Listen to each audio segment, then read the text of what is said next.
Hello बच्चों, आप लोग बहुत बढ़िया ही होंगे। चलते हैं हम लोग का बोर्ड एग्ज़ाम के इन दबाव के कारण, जो कि हम लोग अच्छी तरह से तैयारी करने भिड़े हुए हैं। तो आप सभी बच्चे को मेरी तरफ से आप लोगों का हार्दिक अभिनंदन करती है। तो चलते हैं हम लोग अपने प्रश्नावली, जो कि फिजिक्स का पहला चैप्टर था, उसमें से 10 क्वेश्चन तक हम लोग सॉल्यूशन कर चुके थे। आज हम लोग इससे आगे चलते हैं 11वां नंबर क्वेश्चन की ओर।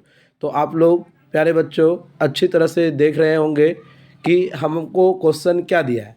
तो हम लोग को क्वेश्चन क्या दिया हुआ ये हम लोग देख पा रहे हैं। क्वेश्चन है जो कि हम लोग बारीकी से देख पा रहे हैं कि क्वेश्चन क्या कह रहा है। क्वेश्चन कह रहा है कि 15 सेंटीमीटर फोकस दूरी का कोई अवतल लेंस किसी बीम का प्रतिबिंब लेंस से 10 सेंटीमीटर की दूरी पर बनता है। बीम लेंस से कितनी दूरी पर रखा गया होगा, यह स्थिति बताना होगा, इनकी आरेख खींचनी होगी। तो देखिए बच्चों, हम लोग तैयार हैं। जैसे कि आप लोग देख पा रहे होंगे कि मैंने एक अवतल लेंस बना दिए हैं। इस अवतल लेंस में यहाँ पर एक वस्तु है जो कि आप देख पा रहे हैं। यह एक वस्तु है, हम लोग जो देख पा रहे हैं यह एक वस्तु है, जो कि इस वस्तु को यहाँ पर रखा गया है। कहाँ पर रखा हुआ है? 2F1 पर रखा गया है। इस वस्तु को जैसे ही इस वस्तु से प्रकाश सीधी दर्पण पर लेंस पर पड़ती है, तो लेंस से पड़ने के बाद ये परावर्तित होती है। ये परावर्तित होकर के अपनी फोकस से होकर गुजरती है और एक किरण उसके प्रकाशीय केंद्र से, ऑप्टिकल सेंटर से होकर गुजरती है। तो हम लोग देख पाते हैं कि उसका प्रतिबिंब यहाँ पर बनता हुआ हमें दिख रहा है, यहाँ पर बनता हुआ दिख रहा है। तो चलते हैं, इसमें हमको सिर्फ यही ही नहीं, इसमें और सारा चीज़ें दिया हुआ है कि दर्पण से उसका जो प्रतिबिंब है वह 10 सेंटीमीटर पर बन रहा है। तो हम देख भी पा रहे हैं 10 से बन रहा है और उसकी जो फोकस दूरी है वो आपका 15 सेंटीमीटर है। तो चलते हैं हम लोग इसको सवाल की ओर और सवाल को हम बनाने का प्रयास करते हैं। देखिए कि क्या है इस सवाल ने हमको क्या कहना चाहता है कि हमको क्या क्या पहले दिया हुआ था वो हम अपने आप को नोट करते हैं। पहले हमको फोकस दूरी दिया हुआ था, उसके बाद प्रतिबिंब की दूरी दी हुई थी, उसके बाद हमको बताना था वह वस्तु कितनी दूरी पर रखी गई है। तो चलते हैं हम लोग बीम की जो दूरी को हम लोग वाट किए हुए हैं। तो यहाँ पर आप देख पा रहे होंगे। अब हम लोग इसको सरल करते हैं। जैसे ही सरल करते हैं तो लेंस सूत्र की आवश्यकता पड़ती है। तो लेंस सूत्र जैसे कि हम लोग जानते ही हैं कि लेंस सूत्र क्या है। तो लेंस सूत्र है कि 1/F इक्वल टू 1/V-1/U। तो इस सूत्रों के माध्यम से हम लोग इसको सॉल्यूशन करते हैं। तो सॉल्यूशन करने के क्रम में हम लोग देखते हैं कि ये सूत्र के अनुसार इस पर जब हम वस्तु का जो भी स्थिति है वो यहाँ पर हम डिनोट करते हैं। तो हम देख पाते हैं कि प्रतिबिंब की दूरी हमको दे रहा था 10 सेंटीमीटर और फोकस दूरी इसकी 15 सेंटीमीटर था। तो मैंने इसको जब बदला तो 1/U इक्वल टू, इधर से जब आप इसका सॉल्यूशन कर रहे थे तो सॉल्यूशन करने के बाद आपके पास क्या क्या आया है वो देखिए क्या क्या आया है। तो मेरे पास प्रतिबिंब की जो दूरी आई है वो प्रतिबिंब की दूरी क्या है? -30 सेंटीमीटर। इसका कहने का मतलब है जिधर मेरा वस्तु है उधर ही इसका प्रतिबिंब बन रही थी। और कितना सेंटीमीटर की दूरी पर बन रही थी? तो 30 सेंटीमीटर की दूरी पर हमारा प्रतिबिंब बन रहा था। तो मेरा आंसर क्या हो जाएगा? तो मेरा आंसर हो जाएगा कि बीम को लेंस से इतना दूरी पर रखेंगे जो हमारा ये तरह का प्रतिबिंब बन पाएगी। तो चलते हैं हम लोग आगे की ओर बढ़ते हैं। देखिए यहाँ क्या कहने का अर्थ है, हम लोग जब आगे चलते हैं सवाल हम लोग का अगला आ जाता है। सवाल में कह रहा है कि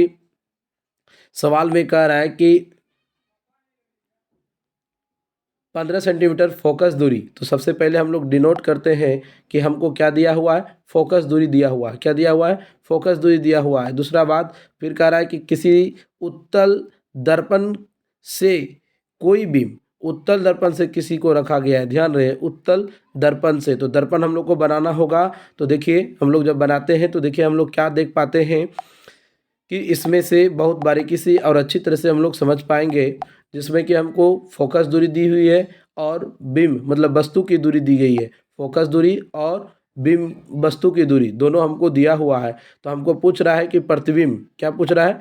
प्रतिबिंब, प्रतिबिंब की स्थिति और प्रकृति को बताना है।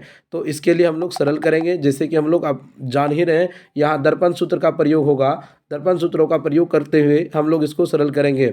जैसे कि आप लोग देख पा रहे हो है कि दर्पण सूत्र का 1/f = 1/v + 1/u होता है। इस सूत्रों के माध्यम से हमने क्या निकाला, हम यहाँ से हमसे सिर्फ पूछा गया था कि ये बताना होगा आपको, मतलब भी बताना होगी, अर्थात प्रतिबिंब की दूरी बतानी होगी कि कहाँ पर प्रतिबिंब बनेगा। तो चलते हैं हम लोग इस सवालों को जब सॉल्यूशन करते हैं, सॉल्यूशन करने के क्रम में हम लोग क्या पा रहे हैं कि 6×5 = 30, अर्थात u का भी का जो मान आएगा हम लोग के पास 6 आएगी। कितनी आएगी? 6। अर्थात हम लोग उत्तल दर्पण में वस्तु का प्रतिबिंब जो बन रहा है वो कहाँ पर बन रही है? 6 सेंटीमीटर की दूरी पर। प्रतिबिंब जो है वह प्रतिबिंब दर्पण के पीछे और 6 सेंटीमीटर के दूरी पर बन रही है। प्रतिबिंब की जो आकृति है वो आभासी और सीधा है, ध्यान रहे। अब देखते हैं अगला क्वेश्चन हम लोग को क्या कहता है। क्वेश्चन जो कह रहा है थोड़ा बारीकी से हम लोग देखेंगे, इसके क्रम में हम लोग जब सॉल्यूशन करते हैं तो अगला क्वेश्चन हम लोग को क्या कहता है उसको हम लोग देख रहे हैं। क्वेश्चन देखिए क्या कह रहा है कि एक समतल दर्पण द्वारा उत्पन्न आवर्धन 1 है, तो इसका क्या अर्थ होता है? डायरेक्टली क्वेश्चन को इतना सुंदर बात है कि कह रहा है कि एक समतल दर्पण है जिसका उत्पन्न आवर्धन कितना बता रहा है? 1 है। तो इसका अर्थ क्या है वो हम लिखे हुए हैं, देखिए थोड़ा सा। कहता है कि एक दर्पण जो कि समतल है और समतल के द्वारा उत्पन्न जो आवर्धन है 1 है। इसका अर्थ यह है कि वस्तु का जो आकार है वह प्रतिबिंब के आकार के बराबर बनेगी। प्रतिबिंब का आकार जो है वह वस्तु के बराबर बनेगी और वस्तु से सामने दूरी पर प्रतिबिंब दर्पण के पीछे बनता है, दर्पण के पीछे बनता है। अर्थात हम कहेंगे इसका आवर्धन, इसका जो मान होगा वो धनात्मक होगी। किसका होगा? धनात्मक चिन्ह बताती है। यहाँ देखिए, यहाँ हमको दिया हुआ है धनात्मक, ध्यान में रहे कि 1 दिया है तो +1 हो गया। तो प्रतिबिंब आभासी और सीधा बन रहा है, आभासी और सीधा हमको बनता हुआ प्रतीत होगी। चलते हैं अगले सवाल की ओर। सवाल हम लोग का कह रहा है अगला सवाल में कि देखिए सवाल क्या कह रहा है, 5 सेंटीमीटर लंबा कोई बीम है, मतलब 5 सेंटीमीटर का कोई वस्तु है जो कि बीम है, जो वक्रता त्रिज्या हमको पता है। वक्रता त्रिज्या कितनी दे रही है? वक्रता त्रिज्या जो हमें दे रहा है वो 30 सेंटीमीटर दे रही है और उत्तल दर्पण के सामने इतना दूरी पर, तो दूरी का मतलब वस्तु की दूरी दी हुई है और आर दिया हुआ है। क्या दिया हुआ है? आर दिया हुआ है। तो आर को हम सॉल्यूशन करके क्या निकालते हैं? हम जानते हैं कि आर बराबर जो होता है वो क्या होता है? फोकस का दुगुनी होती है। अर्थात फोकस का जब वक्रता त्रिज्या की दुगुनी होती है तो इससे सॉल्यूशन करके सबसे पहले हमको क्या निकालना होगा? सबसे पहले हमको निकालना होगा इसका फोकस। तो फोकस को जब हम निकालते हैं तो देख पा रहे होंगे कि फोकस मैंने सरल किया तो फोकस का मान मेरे पास कितना आया? 15 सेंटीमीटर। अब देखिए उत्तल दर्पण की फोकस दूरी हमें दी हुई है, कितना हो गई? 15 सेंटीमीटर और वस्तु की जो दूरी है वो आपको दिया हुआ है 20 सेंटीमीटर। और ये आप जान रहे हैं कि उत्तल दर्पण है तो u का मान निगेटिव होगी। तो ध्यान में इस सब को बात को ध्यान में रखते हुए हम लोग जब आगे की ओर बढ़ते हैं तो बीम की दूरी और वस्तु की दूरी और बीम की ऊंचाई ये भी हमें पता था। दर्पण के सूत्रों के माध्यम से हम लोग इसे जब सरल करते हैं तो हम लोग देख पा रहे होंगे, हम लोग देख पाते हैं कि 1/f = 1/v + 1/u। तो इसमें जब हमको v निकालना होता है तो 1/v = 1/f - 1/u हो जाता है। तो हम इस माध्यमों से किसका मान निकाल पाएंगे? प्रतिबिंब की दूरी निकाल पाएंगे। चलिए हम लोग आगे की ओर अग्रसर होते हैं तो हम लोग देख पाते हैं कि v का जो मान है मेरे पास कितना आ चुका है? v का मान मेरे पास भी का जो मान आया है वो आया है 8.58 सेंटीमीटर हमको प्राप्त हुआ। इससे हमको क्या पता चलती है? इससे हमको यह पता चलती है कि प्रतिबिंब की जो स्थिति है वो प्रतिबिंब दर्पण के पीछे बन रही है। और कितना दूरी पर बन रहा है सर? वो हम आपको बता देते हैं। ये आप देख पा रहे हैं कि 8.6 सेंटीमीटर की दूरी पर बन रही है। आप इसको मैक्सिमम इतना लिख सकते हैं, ठीक है। तो चलते हैं हम लोग आगे की ओर। वह प्रतिबिंब की आभासी प्रतिबिंब कैसा बन रहा है भाई? प्रकृति क्या है इसकी? तो प्रकृति है कि आभासी और सीधा बन रहा होगा। चलिए सर चलते हैं अब अगला सवाल की ओर। अगले सवाल में हम लोग को नहीं, इसमें हमको साइज़ भी पूछा था ना, तो साइज़ को भी हम सॉल्यूशन करते हैं। तो साइज़ के लिए हम लोग को क्या करना होगा, ध्यान रहे, साइज़ के लिए हम लोग को मैग्नीफिकेशन का पता होना करना होगा। मैग्नीफिकेशन के लिए हम लोग क्या करते हैं कि m इक्वल टू क्या लिखेंगे, m इक्वल टू लिखते हैं कि प्रतिबिंब की ऊंचाई बटे वस्तु की ऊंचाई, अर्थात -b/u को प्रयोग करते हुए h डैश बटे h। हमको वस्तु की ऊंचाई दिया हुआ था, तो हम लोग प्रतिबिंब की ऊंचाई प्राप्त कर रहे हैं, अर्थात प्रतिबिंब हम लोग का कितना बन रहा है वो आप लोग देख पा रहे हैं। प्रतिबिंब की जो ऊंचाई है वो आपका वस्तु से छोटा दिख रहा था, वस्तु से छोटा दिख रहा था, जो कि आप लोग देख पा रहे हैं कि वस्तु मेरा 5 सेंटीमीटर का, वस्तु कितना है 5 सेंटीमीटर का है, और प्रतिबिंब मेरा कितना है 2.2 सेंटीमीटर का। आप एकदम बहुत बारीकी से आप लोग देख पा रहे होंगे। तो चलते हैं हम लोग अगले क्वेश्चन की ओर। अगला क्वेश्चन जब हम लोग सरल करते हैं तो इस क्वेश्चनों में देखिए कितना बारीकी से और कितना सुंदर और सुस्पष्ट लिखा हुआ है, जो कि हम लोग देख पा रहे हैं कि 7 सेंटीमीटर की साइज का कोई बीम है। इसका कहने का मतलब है हमको वस्तु की ऊंचाई दे रही है, ठीक है, और फोकस दूरी दे रहा है। देखिए 18 सेंटीमीटर इसका क्या है, फोकस दूरी। अवतल दर्पण के सामने 27 सेंटीमीटर की दूरी पर रखा गया है, अर्थात वस्तु की दूरी यू का मान भी हमें दिया हुआ है, यू का मान भी दिया हुआ है। चलते हैं, दर्पण से कितनी दूरी पर इस पर्दे पर मतलब पर्दे को रखें कि इसका वस्तु का सुस्पष्ट फोकसित मतलब प्रतिबिंब प्राप्त हो सके। चलिए, अर्थात हमको क्या पूछ रहा है, भी का मान पूछ रहा है, तो प्रतिबिंब की साइज और प्रकृति भी बताना है। इसका मतलब हमको क्या करना होगा, इसको सॉल्यूशन करके आवर्धन को भी डिनोट करनी होगी। तो चलते हैं हम लोग अगला इसी के सॉल्यूशन को करने के लिए। तो सबसे पहले हम लोग यहाँ देख पा रहे हैं कि क्या दिया हुआ है, वस्तु की उत्तल दर्पण की फोकस दूरी, अर्थात f का मान नेगेटिव है।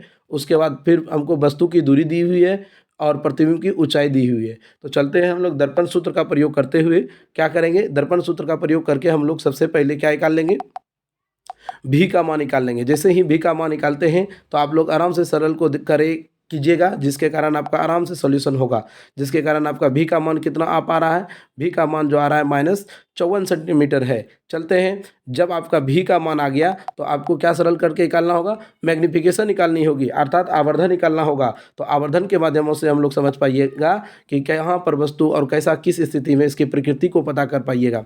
तो इस प्रकृतियों को पता लगाने के लिए हम लोग देखिए यहाँ लिख पा रहे हैं, प्रतिबिंब की स्थिति जो है वो कहाँ पर हो रही है, प्रतिबिंब के सामने मतलब वस्तु को पर्दा को रखने की जो बात हुई थी, पर्दे को कहाँ पर रखना होगा, 54 सेंटीमीटर की दूरी पर।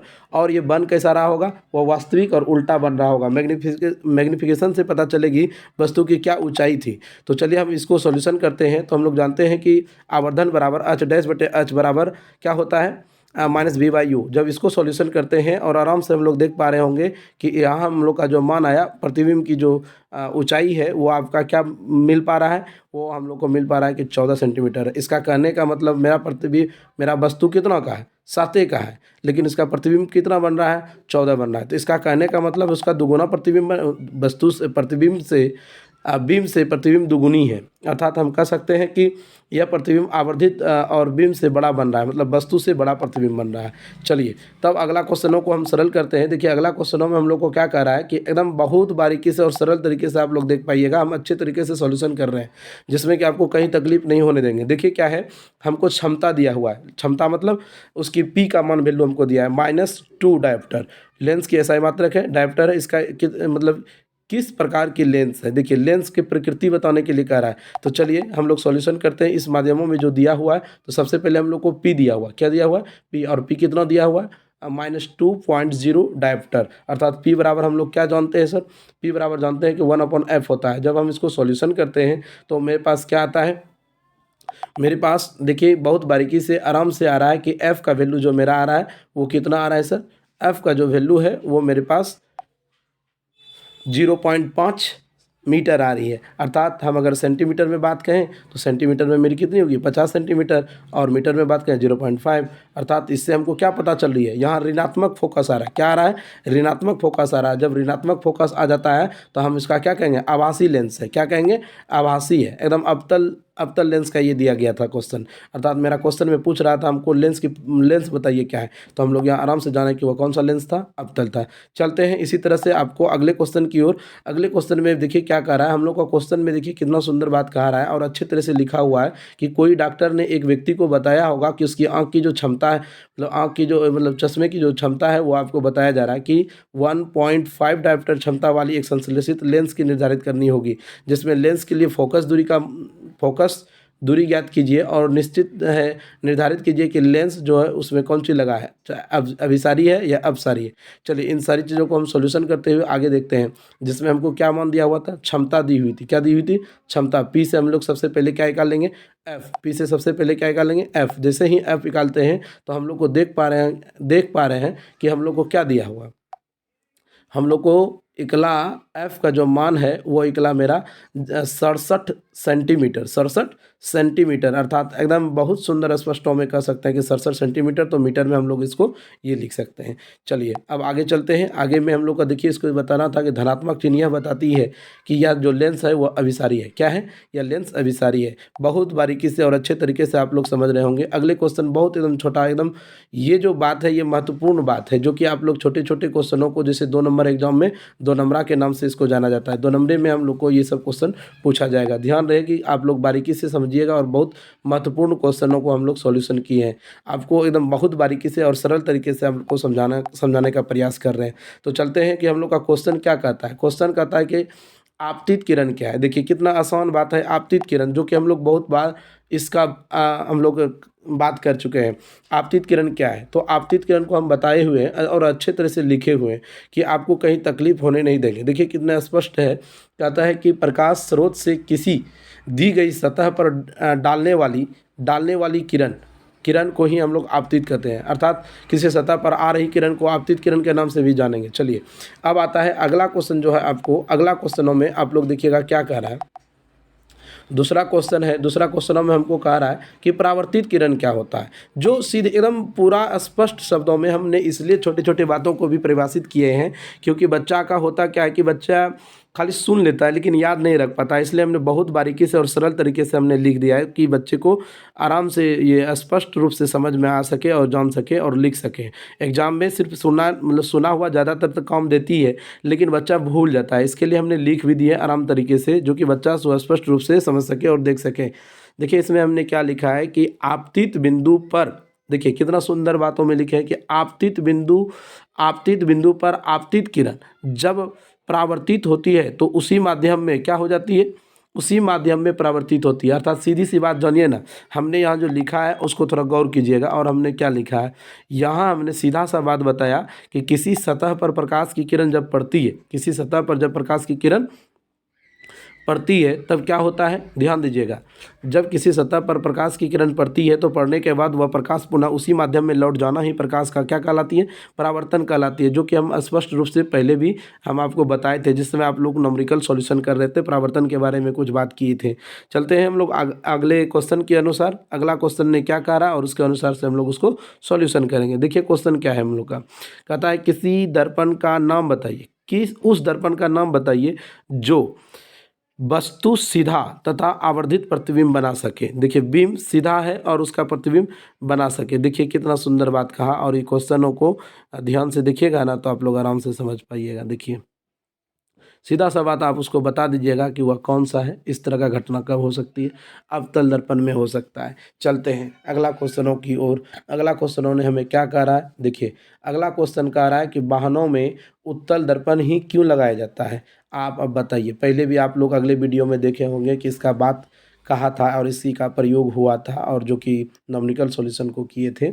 देखिए क्या होता है, इसका इसलिए प्रयोग किया जाता है क्योंकि होता क्या है कि उत्तल दर्पण में सदैव इसकी वस्तु का प्रतिबिंब जो बनता है वह छोटा बनता है और सुस्पष्ट रूप से आप उसको देख पाते हैं, क्योंकि उत्तल दर्पण सदैव सदैव प्रतिबिंब जो बनाती है वो सीधा बनाती है, और इसका दृष्टि नेत्र से बहुत अच्छी तरह से और लंबी दूरी पर भी रहने के बाद वह हमको वास्तविक प्रतिबिंब बनाता हुआ दिखाई देता है। क्योंकि क्योंकि ये बाहर की ओर क्या करती है, वक्रित होता है ना, इसलिए हमको इस तरह से सुस्पष्ट दिखाई देता है। चलते हैं हम लोग अगले क्वेश्चन की ओर और अगले तरह से हम लोग समझने का प्रयास करते हैं। देखिए क्या है, प्रकाश के अपवर्तनांक से आप क्या समझते हैं?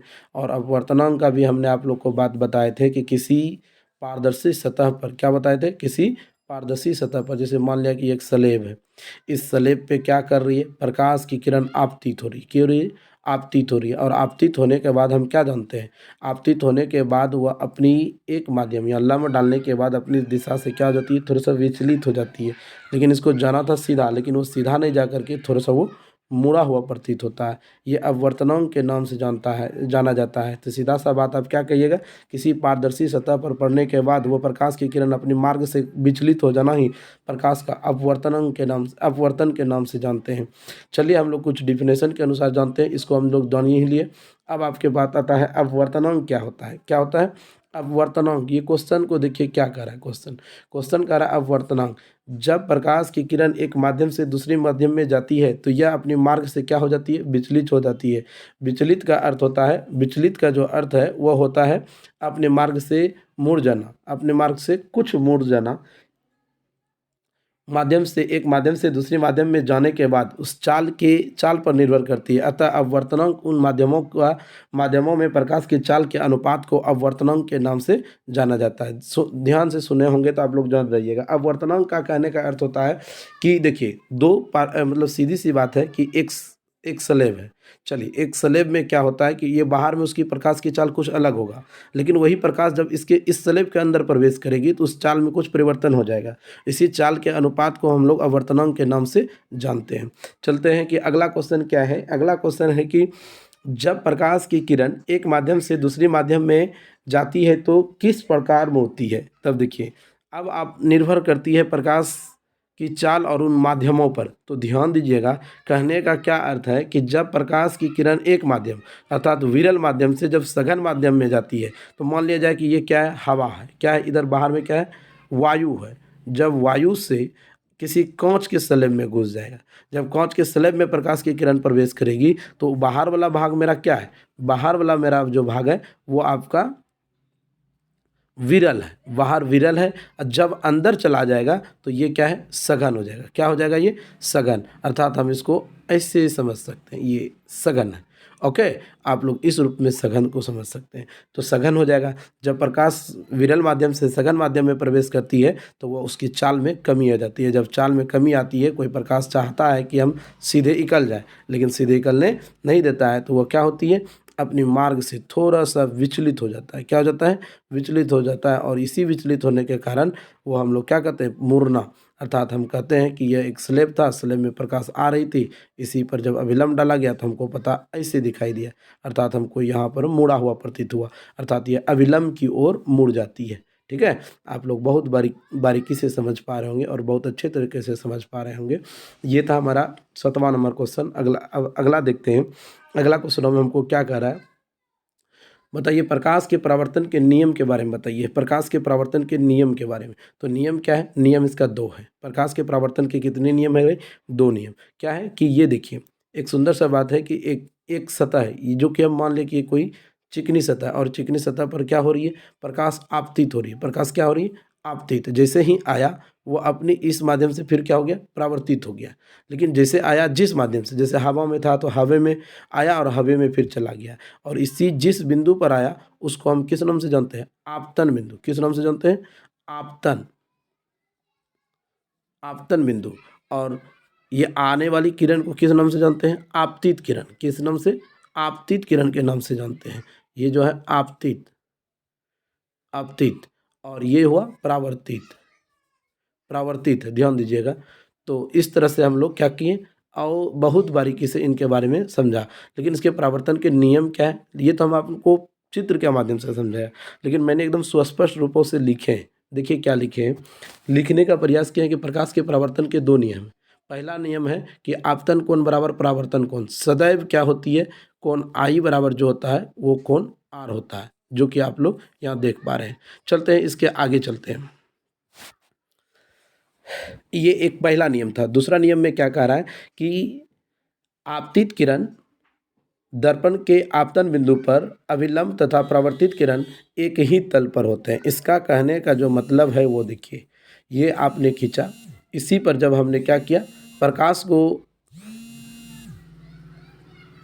जब हमने प्रकाश इस पर डालें तो प्रकाश डालने के बाद इस बिंदु पर क्या हुआ, आई, जैसे ही आई तो यह जहाँ पर आपतित हुआ उसी बिंदु से परावर्तित हुआ। तो इस बिंदु पर मतलब तीनों एक ही सतह पर होते हैं, मतलब ये धरातलीय सतह जो है वह आपको तीनों एक ही जगह पर, आपतित, आपतन बिंदु और अभिलंब तीनों और परावर्तित तीनों एक ही जगह पर होते हैं। चलिए इसके बाद हम लोग आगे वाला क्वेश्चनों को सरल करने का प्रयास करते हैं, तो देखते हैं कि क्या आता है। क्वेश्चन जो है मेरा क्या कह रहा है, क्वेश्चन कह रहा है कि स्लेन का नियम क्या है। ये आपको बार बार क्वेश्चन में पूछा जाता है एग्जाम में, बोर्ड एग्जाम के जब आप तैयारी कर रहे हैं तो इसमें आपको ज़्यादातर यही क्वेश्चन ज़्यादा दे देता है। तो इसमें स्नेल का नियम क्या है, स्नेल का नियम में होता है कि वही जिसको हम अपवर्तनांक के नाम से जानेंगे, ठीक है ना। अपवर्तनांक इसी में स्लेव के नियम को ही, स्नेल के नियम को ही, स्लेन का नियम को ही अपवर्तनांक का नियम कहा जाता है, ध्यान दीजिएगा। तो इसमें क्या था कि ये आप देख पाए तो एक माध्यम में प्रकाश आया, एक माध्यम में प्रकाश आया, इस माध्यम में प्रकाश आया और इसी माध्यम में के दोनों के अपवर्तनांक को ही हम लोग नाम से जानते हैं।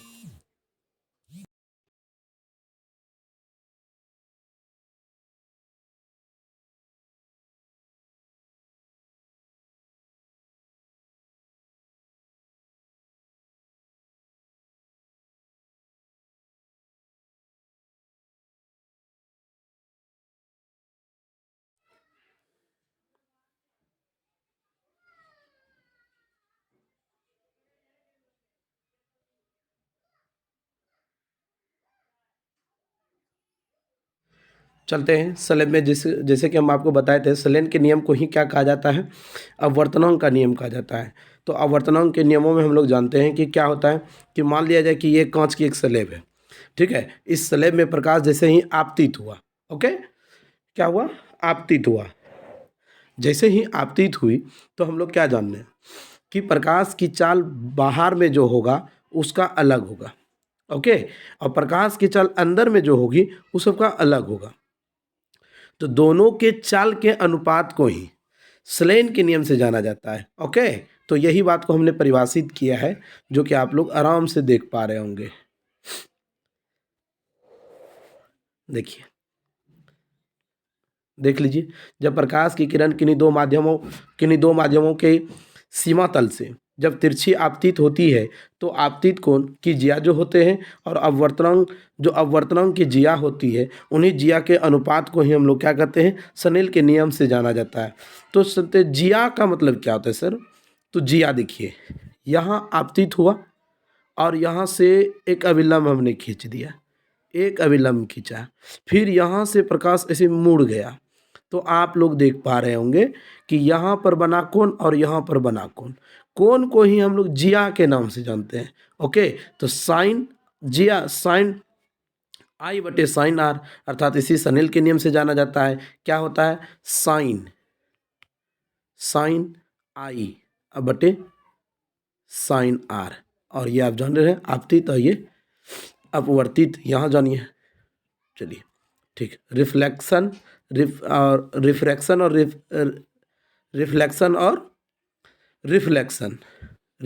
और रिफ्लेक्शन, ध्यान से इसी दो बातों को यहाँ जिक्र करते हुए हम लोग आगे की चलते हैं। अब अगला देखिए क्वेश्चन क्या है, अगला क्वेश्चनों में हम लोगों को कह रहा है प्रकाश,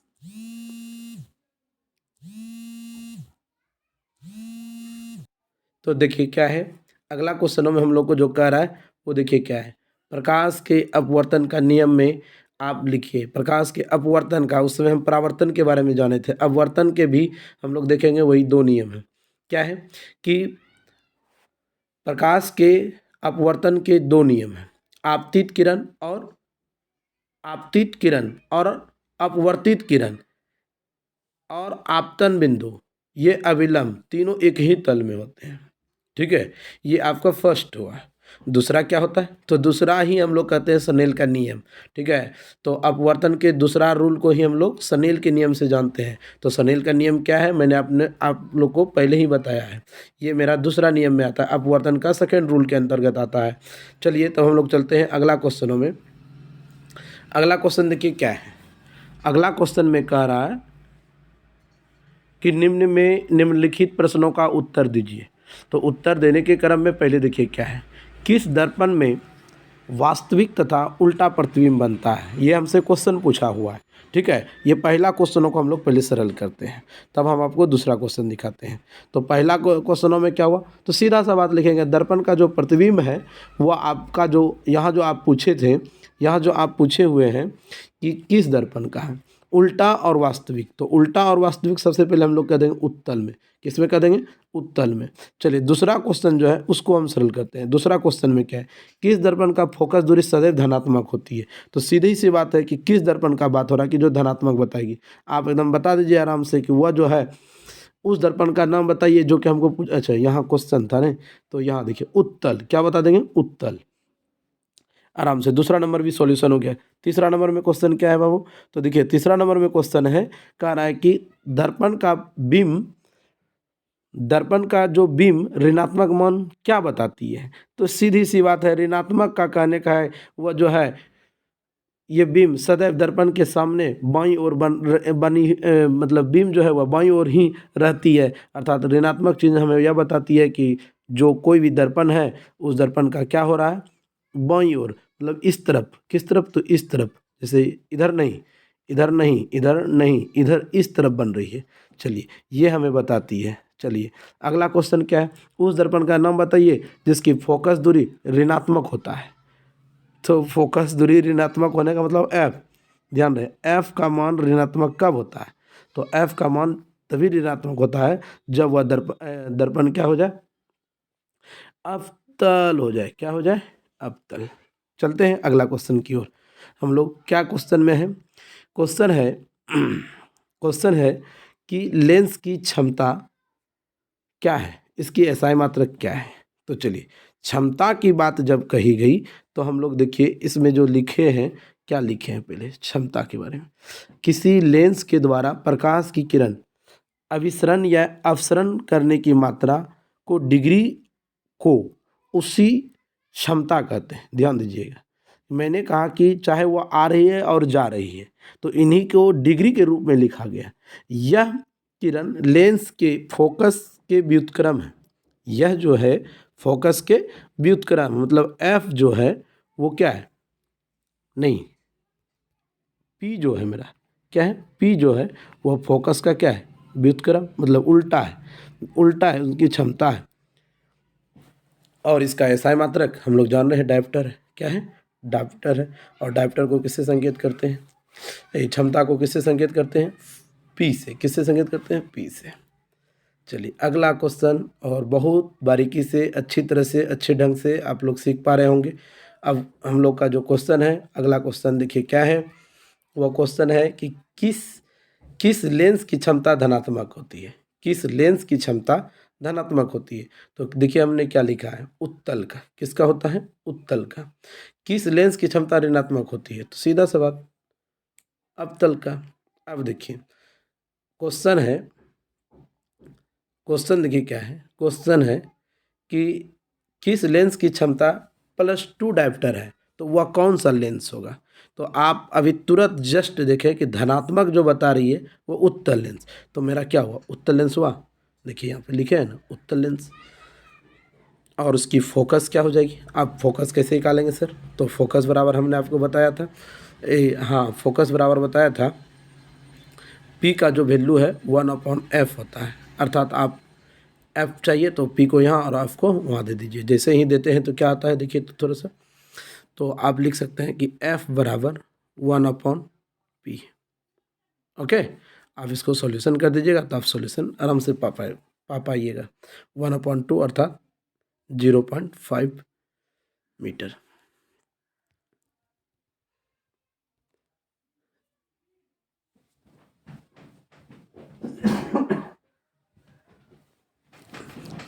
देखिए अगला क्वेश्चन क्या कह रहा है, अगला क्वेश्चन कह रहा है हम लोग को कि चश्मा बनाने वाले विभिन्न क्षमता के लेंस का उपयोग किया जाता है। तो वो आपको बताना है। देखिए कैसे किया जाता है। चश्मा बनाने के लिए विभिन्न प्रकार की क्षमताओं का लेंस का प्रयोग किया जाता है, जो कि बीजीय रूप में इसका तैयार किया जाता है, जिससे कि हमको क्षमता इक्वल टू P1 + P2, ये उनकी क्षमताओं को निर्भर करती है। ठीक है, वो व्यक्तियों की आंखों का दोष पर निर्भर करता है कि कितनी क्षमता का उस पर लेंस लगाई जाएगी। चलिए, अब अगला क्वेश्चन है हम लोग का कि प्रकाश का मार्ग किस प्रकार होता है। तो सीधी सी बात, सदैव एकदम पहली बात यही है, प्रकाश का जो मार्ग होता है वह एक सरल रेखा में गमन करती है, एकदम सीधी गमन करती है। चलिए, अगला क्वेश्चन देखिए क्या है। अगला क्वेश्चन है कि किस गोलीय दर्पण के फोकस दूरी क्या है। किसी गोलीय दर्पण की फोकस दूरी क्या है। तो फोकस दूरी क्या है, किसी गोलीय दर्पण की फोकस दूरी वो वक्रता त्रिज्या की आधी होती है। सीधी सी बात। अगला क्वेश्चन हम लोग का जो आता है वो एकदम बहुत शॉर्ट है और महत्वपूर्ण प्रश्न है, ध्यान दीजिएगा। देखिए क्वेश्चन क्या है। क्वेश्चन है कि आपतित किरण किसे कहते हैं। आपतित किरण, तो हम लोग क्या जानते हैं कि प्रकाश स्रोत से किसी सतह पर आ रही प्रकाश की किरण को ही हम लोग आपतित किरण के नाम से जानते हैं। देखिए एक सतह है, इस पर प्रकाश आई, तो इसी किरण को ही हम लोग, ये किरण को ही हम लोग आपतित किरण के नाम से जानेंगे। चलिए, अब अगला क्वेश्चन आता है। अगला क्वेश्चन देखिए क्या है। अगला क्वेश्चन है परावर्तित किरण क्या है।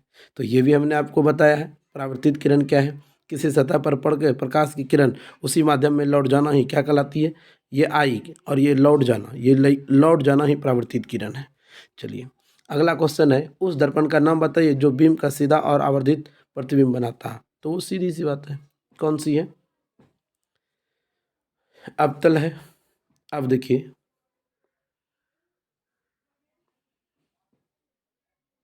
ये सारी क्वेश्चन को हम लोग भी देख चुके हैं। ओके, तो देखिए थोड़ा सा, अवर्तनांक भी हो गया था, अवर्तन क्या होगा था, अच्छा ये सब तो हो गया था ना हम लोग का। चलिए, ये सारा क्वेश्चन हो गया हम लोग से, ये भी हो गया। अब देखिए ये क्या था, गोलीय दर्पण की गोलीय दर्पण के फोकस दूरी क्या है। अच्छा अच्छा, गोलीय दर्पण की फोकस दूरी क्या है। तो ये फोकस दूरी के बारे में भी हम लोग बात कर लिए हैं कि फोकस दूरी जो है तो वक्रता त्रिज्या की आधी होती है। तो हमें आशा ही नहीं, पूरा विश्वास है कि आप लोग बहुत अच्छे तरीके से हमारे फिजिक्स के क्लासों को अटेंड कर रहे हैं। फिजिक्स के क्लासों को अच्छी तरह से अटेंड कर रहे हैं, जिनके लिए हम आपको थैंक यू कह सकते हैं। ठीक है सर, और आपका एग्ज़ाम जो है अच्छा हो और आप अपने गांव समाज में यश कमा सकते हैं, नाम कमा सकते हैं। और हम अपनी वीडियो को अगले चैप्टर के लिए चलेंगे। तब तक के लिए हम लोग इस चैप्टर का क्या करते हैं, जितने भी इस चैप्टर में महत्वपूर्ण क्वेश्चन था मैंने आपको सरल कर दिए, आप लोग देख पाएँ। हमारी प्रश्नावली जो फिजिक्स की पहला था वो हमने सॉल्यूशन कर दिए हैं। तो इस चैप्टर का क्या हुआ, द एंड हो गया। Thank you.